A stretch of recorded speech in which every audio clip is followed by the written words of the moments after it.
इस कथा में हम जानेंगे कि माता दुर्गा का तीसरा रूप कौन सा है, नवरात्रि के तीसरे दिन किन की पूजा होती है, माता चंद्रघंटा का जन्म कैसे हुआ, माता चंद्रघंटा का मंत्र क्या है, माता चंद्रघंटा की पूजा कैसे करें, माता चंद्रघंटा की आरती और महिषासुर का वध कैसे हुआ।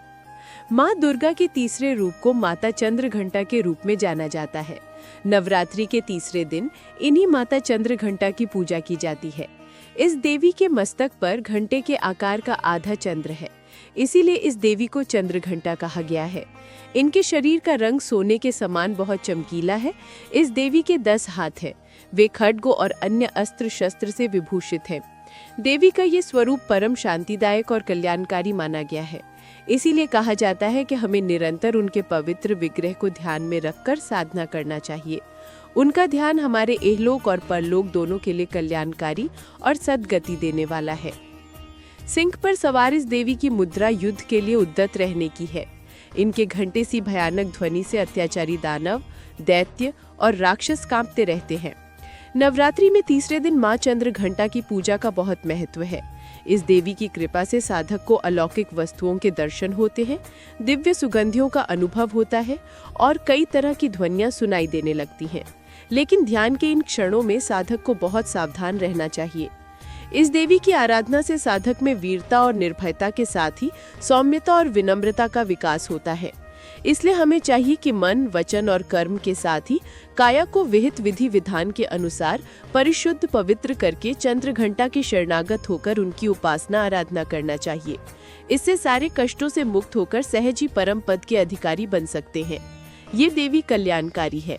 माता चंद्रघंटा की मंत्र: पिंडज प्रवरा रूढ़ा चंडकोपास्त्र केर्युता प्रसादम तनुते मह्यम चंद्रघंटेति विश्रुता।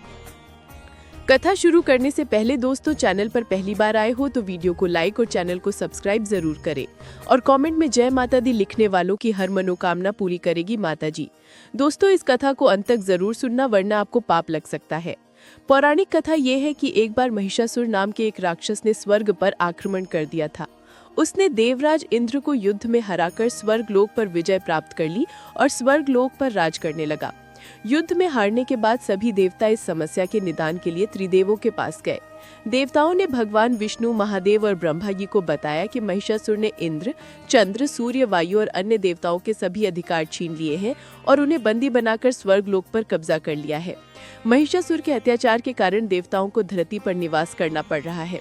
देवताओं की बात सुनकर त्रिदेवों को अत्यधिक क्रोध आ गया और उनके मुख से ऊर्जा उत्पन्न होने लगी। इसके बाद ये ऊर्जा 10 दिशाओं में जाकर फैल गई। उसी समय वहां पर देवी चंद्रघंटा ने अवतार लिया। भगवान शिव ने देवी को त्रिशूल, विष्णु जी ने चक्र दिया। इसी तरह अन्य देवताओं ने भी माँ चंद्रघंटा को अस्त्र शस्त्र प्रदान किए। इंद्र ने माँ को अपना वज्र और घंटा प्रदान किया। भगवान सूर्य ने माँ को तेज और तलवार दिए। इसके बाद माँ चंद्रघंटा को सवारी के लिए शेर भी दिया गया।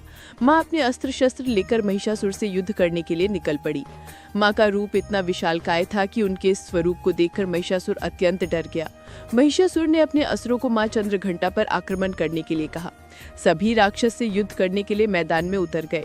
माँ चंद्रघंटा ने सभी राक्षसों का संहार कर दिया।